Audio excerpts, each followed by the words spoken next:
Hi guys, so I am waiting for the bus right now, so I decided I'd make a brief video.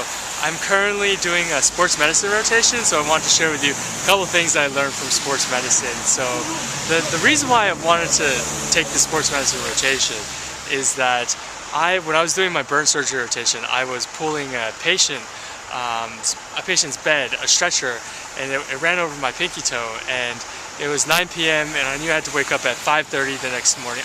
Be at the hospital at 5:30 the next morning. And I wasn't quite sure what to do. And my pinky toe hurt a lot. I had trouble stepping on it. And so I thought I was just rested, but I was pretty nervous. And then fortunately everything was okay. But I didn't know how to treat my own injury. And then one of my friends called me up. She said that she had been hit by a slow-moving car, 5-10 miles an hour, and then she sprained her ankle. She wasn't quite sure if she should go to the emergency room. I didn't know what to do about that as well. And then also finally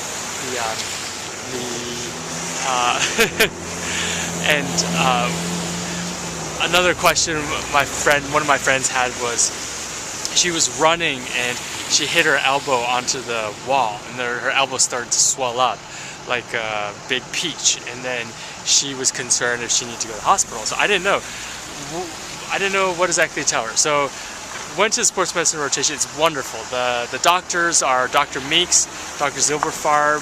It's Meeks and Zilberfarb, and they're associated with Beth Israel, but it's a private clinic. So it's the classic mode of private practice, and so they're great teachers. I highly recommend teaching this. I highly recommend going on to this rotation. But they showed me a lot. I got to see arthroscopic shoulder surgeries, knee surgeries, open shoulder surgeries, and different learn how to reduce shoulder dislocation. So this is a great rotation. But some of the things that I learned were that if you're worried about something, the main orthopedic emergencies, the ones that you need to go to the hospital right away, are deformities, dislocations, compartment syndrome, and septic arthritis. So deformities are trauma situations. Let's say you have a trauma, the bone breaks, and your joint, your finger, your arm, your leg, if it looks really strange, if it's deformed, then you got to go see the doctor. You got to go to the ER right away. If bone's sticking out, you got to go to the ER right away. If the joint is dislocated, you also have to go to the ER right away. So the way you can tell if the joint's dislocated or not is you have to ask the person to move around their joint, and if they can move it, then it's probably not dislocated. And then in terms of septic arthritis, so young people, they might get gonorrhea, which can then give you a swollen knee, and then at that point you got to get to the hospital immediately because you can get permanent cartilage damage within 24 hours, and people actually die from infections like that in the knee. Older people or people who have knee surgeries and joint surgeries, they can also get septic arthritis, an infection of the joint. But usually you don't necessarily even have to have a fever. So anytime you have a swollen red knee, you need to go to the emergency room right away. Anything that you might suspect it might be infection, you gotta go to emergency room right away. One of the doctors was telling me that your cartilage is like your eye and your spinal cord. You can never grow it back, so you gotta make sure to go right away.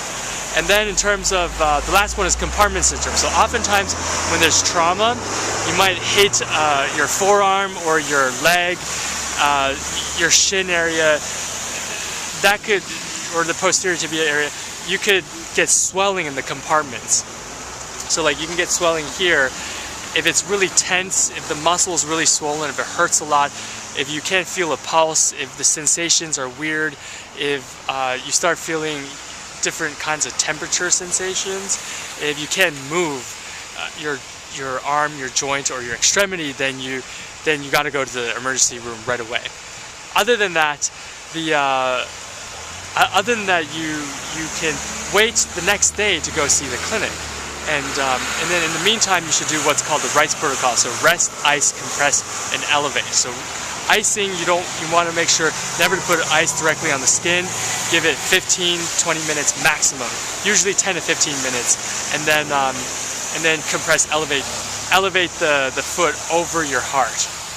something that's interesting is that you don't, something that's interesting I found was that people are so resilient. Sometimes they have a lot of, so I remember seeing a patient, they dropped this plywood, this really thick piece of wood on the foot, and it was not broken, very swollen and hurt a lot, but the doctor told me that you just, even if you don't rest it completely, or even if you don't rest it at all, it's going to heal. It's just going to hurt a lot, but it'll heal. And so it's amazing to see how resilient people are, but it's also, unfortunately, you do see the cases where the person just cross-country skiing and didn't do hardly anything, didn't even realize they had bumped their toe, and then they broke their toe. And so I would say one of the things, if you can, make sure to strengthen, get a good personal trainer if you can, or follow just some good practical guidelines. So for example, always make sure to strengthen your rotator cuffs. I see a lot of rotator cuff injuries,